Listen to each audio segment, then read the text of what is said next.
అహంకారం అది ఎవ్వరూ అమ్మేది కాదు, ఎవ్వరూ కొనగలిగేది కూడా కాదు.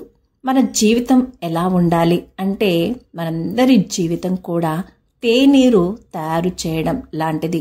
పొగరను మరిగించాలి, చింతల్ని ఆవిరి చేయాలి, బాధల్ని పలుచన చేయాలి, తప్పుల్ని వడపోయాలి. అప్పుడే ఆనందపు రుచిని పొందగలుగుతాం. మన గురించి మనకు ఎంత ఎక్కువగా తెలిస్తే అంత తక్కువగా మనకి అహంకారం ఉన్నట్లు. అదే ఎంత తక్కువ మన గురించి తెలిస్తే అంత ఎక్కువ అహంకారం మనలో ఉన్నట్లు.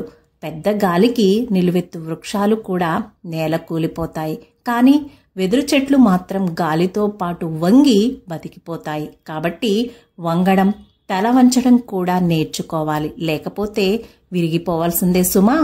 ఎన్నడూ లేని వాటిని ఉన్నట్లుగా, ఉన్న వాటిని లేనట్లుగా అహంకారం ఊహించుకుంటుంది. కానీ ఆత్మజ్ఞానమేమో ఎన్నడూ ఉన్న వాటిని ఉన్నట్లుగానే, లేని వాటిని లేనట్లుగానే చూస్తుంది. రెండు కారాల్ని వదిలేస్తేనే మనకు పరమానందపు రుచి తెలుస్తుంది. అతి ఘాటైన ఆ కారాలు ఏమిటంటే అహంకారము మరియు మమకారము. పెరుగుట విరుగుట కొరకే. అది మన ఉన్నతిని చూసో, వైభోగాన్ని చూసో మనలో ఉన్నటువంటి అహంకారం ఎప్పుడైతే పెరిగిపోతుందో మన పతనానికి దారి తీస్తుంది.